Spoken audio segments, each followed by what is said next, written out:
Shalom teman-teman semuanya. Kita akan menyaksikan sebuah kesaksian yang menarik dari seorang murtadin. Dia akan menyaksikan proses bagaimana dia bisa tertarik dan penasaran dengan iman Kristen, dan pada akhirnya dia mengambil keputusan untuk pindah dari Islam ke Kristen. Mari kita saksikan kesaksian lengkapnya. Tuhan Yesus memberkati. Atau awal saya mengenal Tuhan Yesus di tahun 2008 akhir.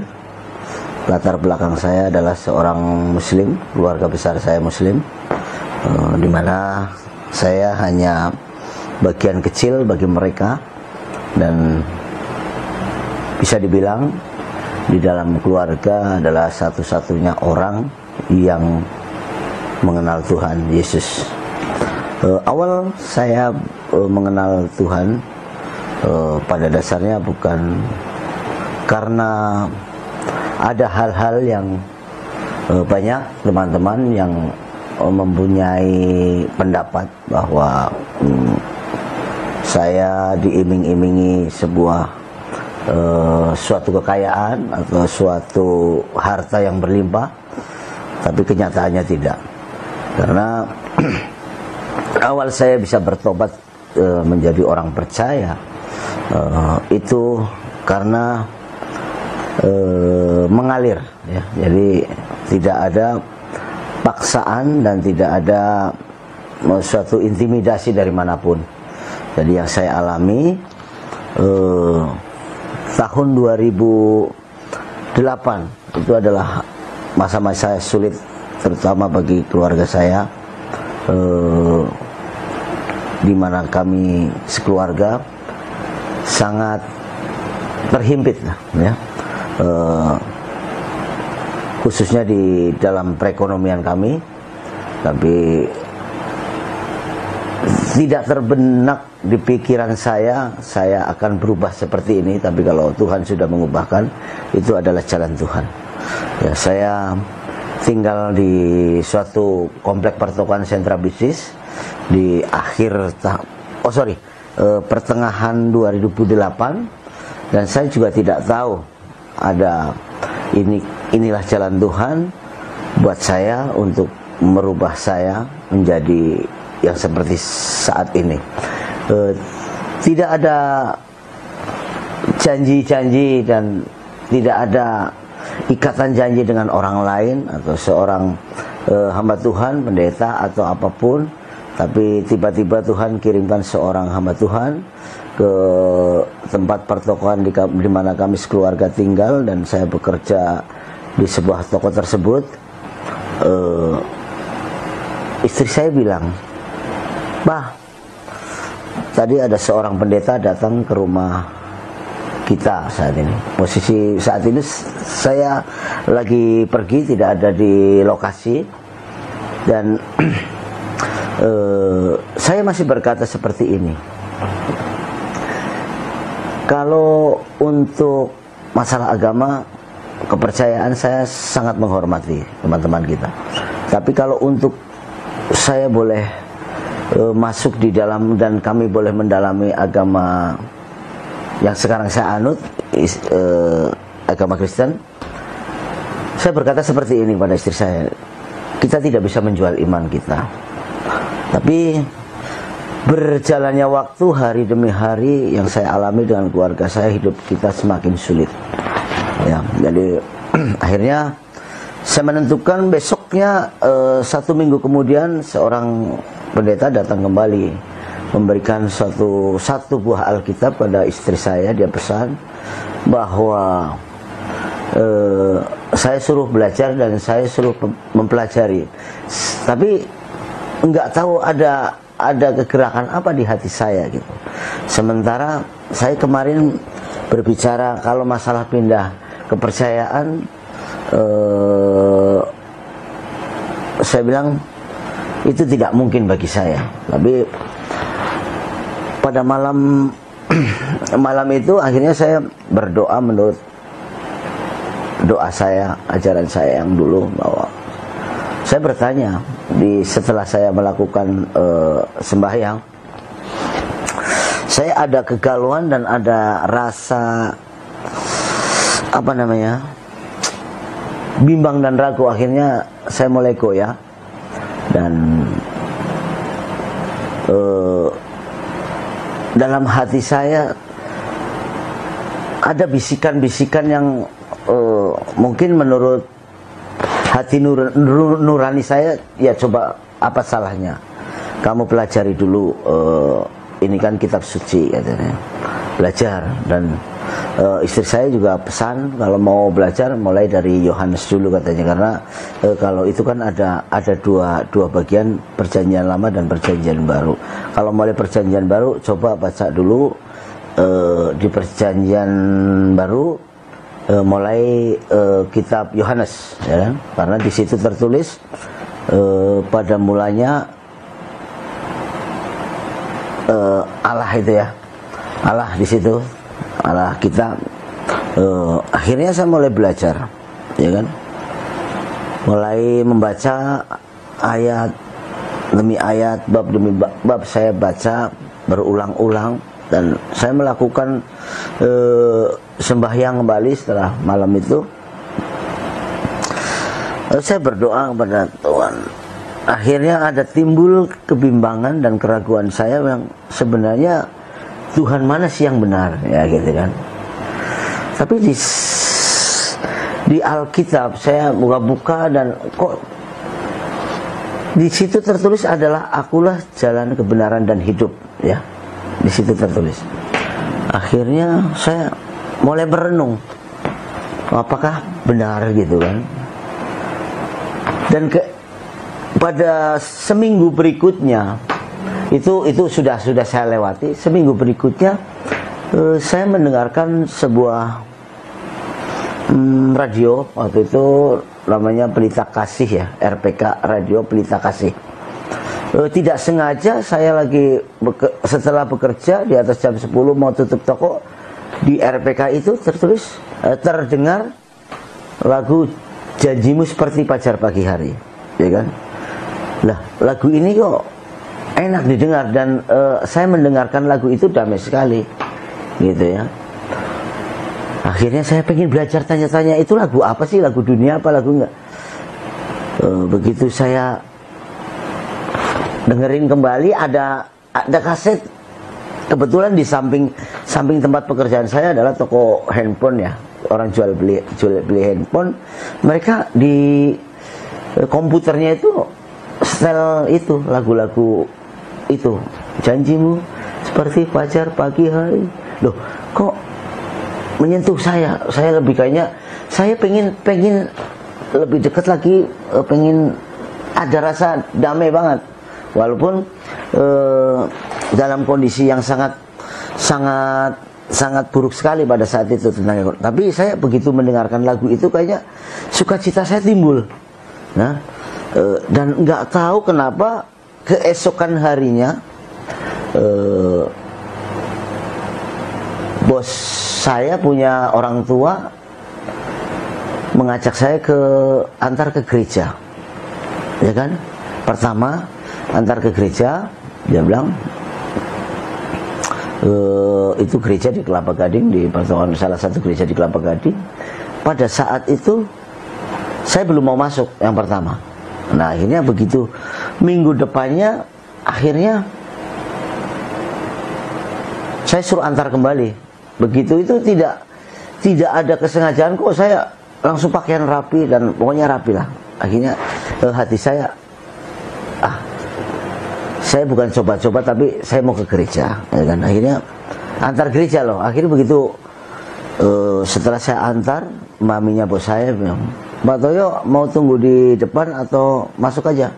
Itu tidak ada rasa beban saya, maksudnya udah tunggu sini aja atau alasan yang lain. Saya langsung masuk ke gereja itu.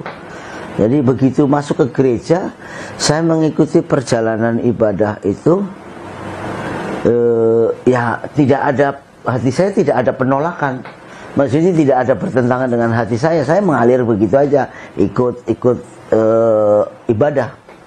Dan yang membuat saya sangat terkejut lagi di saat firman Tuhan akan ditaburkan, akan dibacakan oleh seorang hamba Tuhan atau pendeta.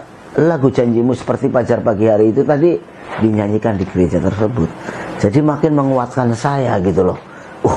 Apakah ini ada sangkut pautnya dengan yang saya pikirkan kemarin-kemarin gitu loh. Dan saya renungkan janjimu seperti fajar pagi hari. Jadi janji Tuhan itu baru terus seperti besok lagi. Hari ini sudah menerima janji. Seperti kita sudah mendapatkan matahari, itu sinar dari Tuhan. Nah, kita sudah mendapatkan, besoknya kita mendapatkan lagi. Dan akhirnya saya berpikir, apakah seorang kekristenan atau sebagai orang percaya, setiap apa yang dikatakan di Alkitab, ya dan amin, janjinya Tuhan, apakah ini benar terbukti di dalam kehidupan kita, ya kan? Akhirnya saya sudah berjalannya waktu itu, saya diajak teman saya itu yang kemarin pendeta itu, Pak, kapan-kapan ketemu dengan ya saya sebutkan namanya Pak Pendeta Petrus ya, namanya Pak Petrus. Udah seperti itu, saya dipertemukan. Itu dulu saya kalau orang-orang Kristen berdoa, saya kadang nggak mengikuti dan saya bahkan keluar gitu teman-teman gitu. Tapi ini kok saya didoakan, saya nunduk aja, nurut gitu loh. Maksudnya kayak ada hal yang sudah mempengaruhi diri saya. Jadi saya istilahnya nggak ada, batin saya tidak ada penolakan gitu loh. Dan saya merasa damai sejahtera bahwa tidak ada paksaan apapun gitu kan. Gitu kan? Akhirnya saya mulai dikunjungi oleh hamba Tuhan, ya, dia bilang, ya kalau Bapak siap untuk menjadi orang percaya, orang Kristen, ya bolehlah Bapak nanti bisa bergabung di gereja kami.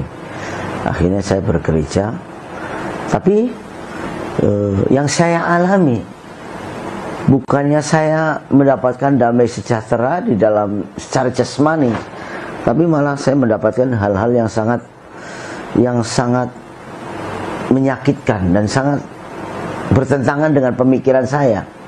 Ternyata jadi orang Kristen nggak enak juga gitu. Nggak enaknya apa? Waktu saya sudah dibaptis, percaya, sudah dibaptis, mau berangkat ibadah pagi, saya kecelakaan. Jadi kan mau jengin istri saya kakinya sampai hancur, remuk, dan saya juga sempat celana dengan baju sampai robek-robek, tapi saya tetap enggak ada tawar hati, saya pulang lagi.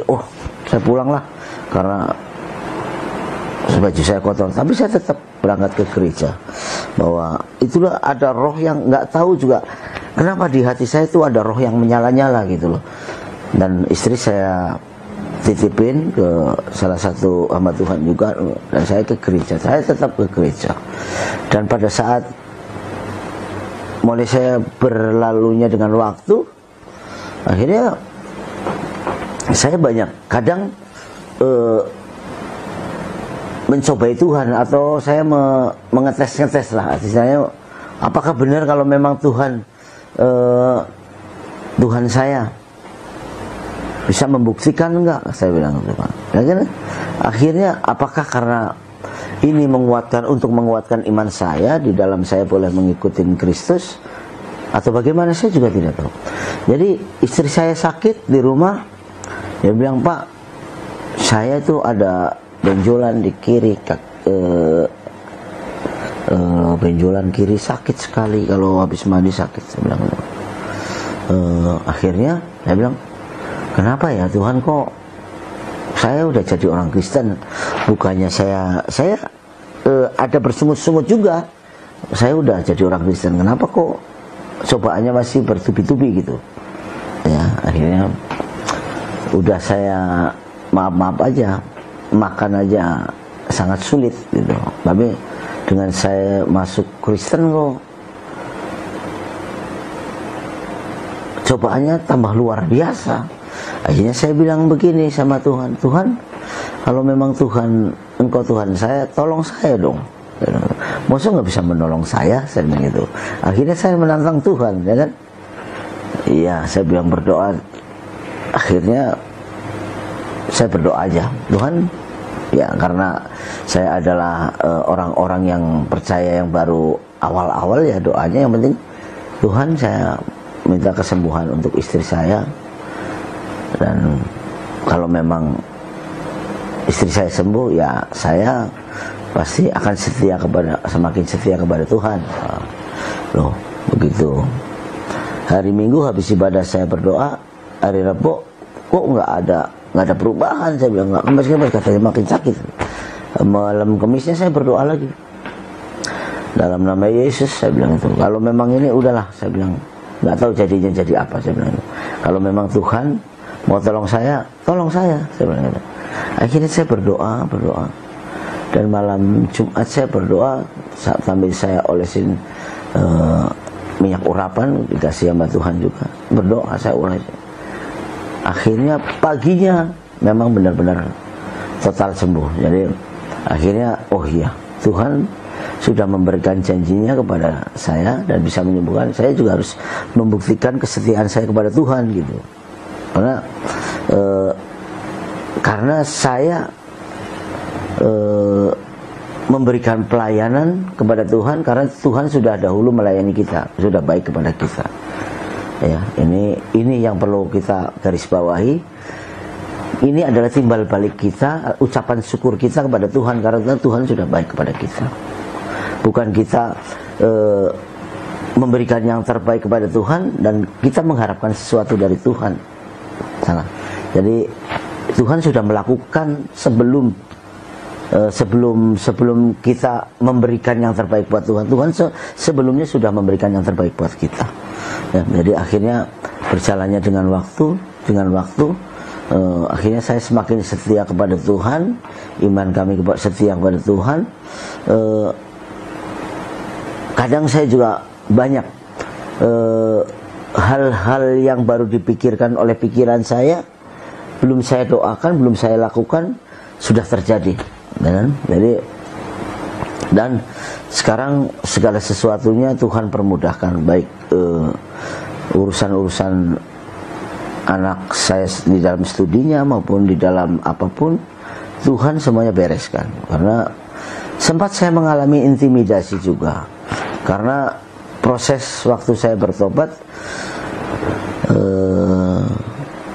anak saya dalam masa-masa pertumbuhan. Jadi waktu itu anak saya SMP kelas 2 ya, SMP. Jadi sangat mengalami intimidasi. Bahkan karena dengan peralihan saya dari agama yang dulu, kepercayaan saya yang dulu ke kepercayaan saya yang sekarang, anak saya ternyata mendapat tekanan dari sekolah. Jadi sampai katanya kesaksian anak saya bilang, "Pak, gara-gara Bimo masuk Kristen, Bimo mau dicekek sama gurunya Bimo." Saya bilang, "Nggak apa-apa, tetap maju terus." Saya bilang itu. Saya berdoa buat kamu, pasti semuanya akan ya. Jadi kok ini akhirnya saya dan istri saya sudah beres. Ini ada hal-hal yang harus saya selesaikan lagi. Jadi nggak begitu mudah mengalir begitu aja. Ternyata banyak batu kerikil-kerikil yang tajam yang di depan saya yang boleh saya hadapin.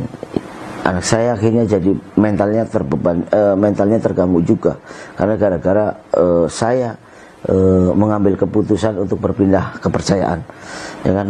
Saya juga sangat kasihan sekali. Akhirnya saya berdoa pada Tuhan, Tuhan, kalau memang saya boleh bekerja di ladangnya Tuhan dan kami boleh menjadi saksinya Tuhan, tolong dong keluarga saya, terutama anak saya. Jadi saya berdoa tiap hari, berdoa dalam nama Yesus.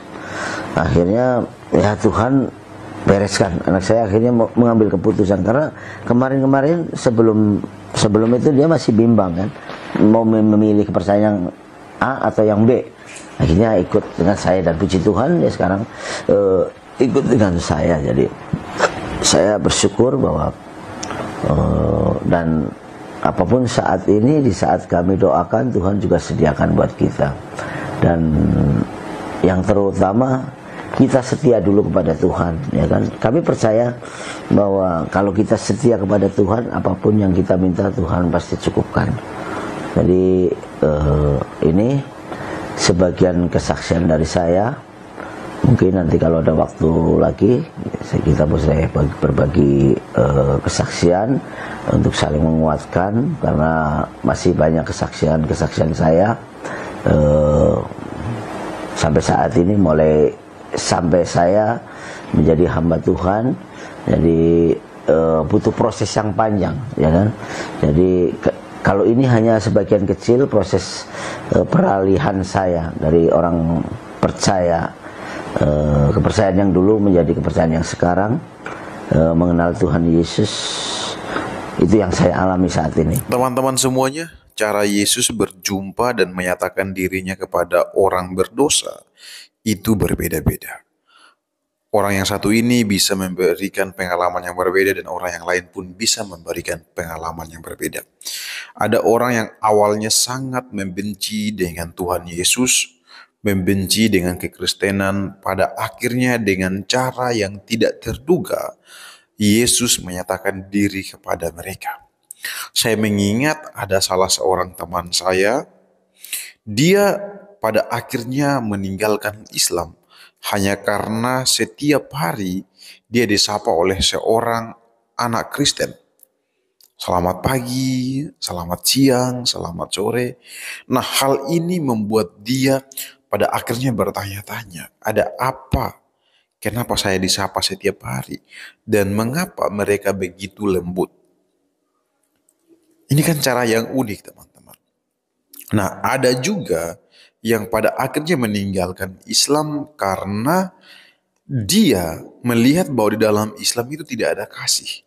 Sebaliknya di dalam kekristenan itu ada kasih. Nah, ini berbeda pula, teman-teman. Ada juga yang mengatakan bahwa awal mula dia percaya kepada Yesus Kristus sebagai Tuhan dan Juru Selamat karena di saat dia sedang sholat, dia melihat sosok yang memakai baju putih, jubah panjang, bersinar-sinar menjumpai dia. Pada akhirnya dia penasaran dan dia mencari tahu. Ternyata itu adalah sosok Yesus. Nah, kisah ini teman-teman bukan cerita tidak ada data, teman-teman. Saya punya dosen, dia awalnya adalah seorang yang sangat-sangat taat karena keluarganya itu orang-orang Muslim yang sangat-sangat taat. Dan setiap kali waktu dia usia sekitar 19-20 seperti itu, setiap kali dia sholat, ada saja sosok yang datang menjumpai dia menggunakan jubah putih dan bersinar-sinar. Dan itu datang berulang kali. Berulang kali. Dia berusaha untuk menolak itu. Menolak kedatangan sosok itu dengan tegas. Doa-doa Islam dia coba untuk doakan begitu. Tetapi faktanya sosok itu terus datang kepadanya. Dan pada akhirnya dia harus menyerah. Dan dia mencari tahu ternyata sosok itu adalah Yesus, dan dia meninggalkan Islam. Dia meninggalkan Islam.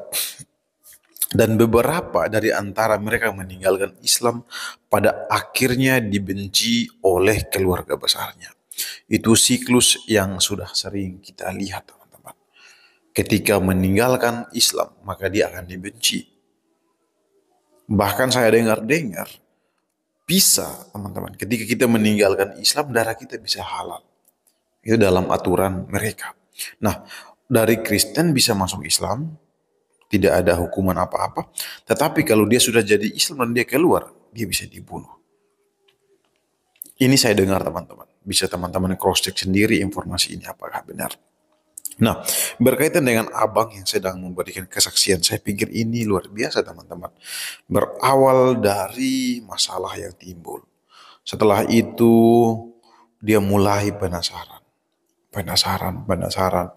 Dan tak terduga, seorang pendeta datang cari dia dan memberikan Alkitab. Dan pada akhirnya dia mulai membaca Alkitab itu.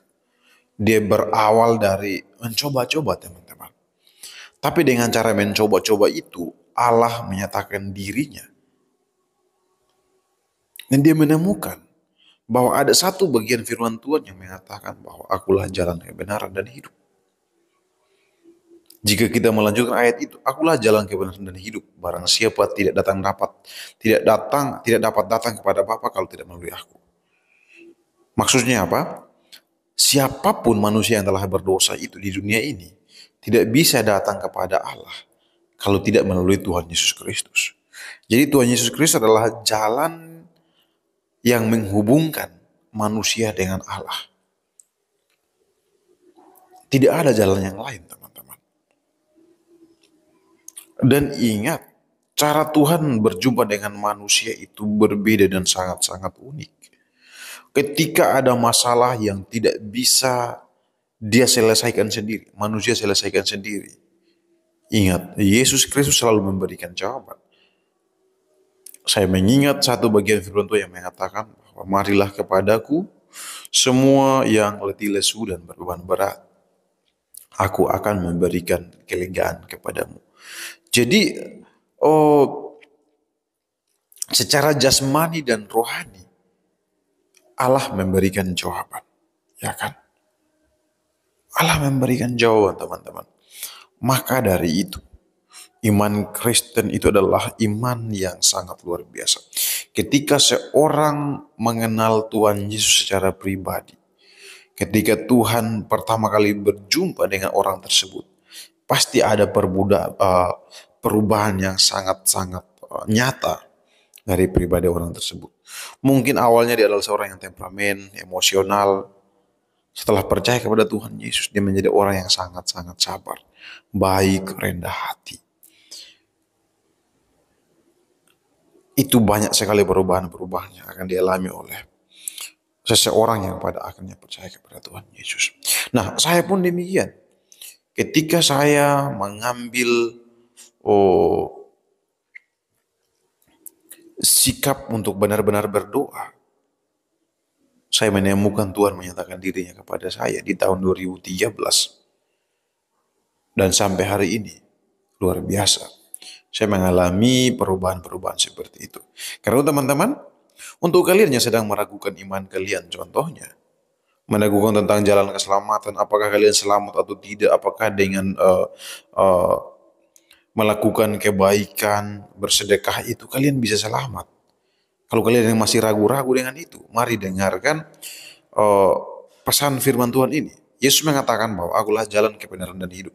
Barang siapa tidak akan dapat datang kepada Bapa kalau tidak melalui aku. Dan Yesus Kristus mengatakan bahwa akulah roti hidup, akulah air hidup yang kekal.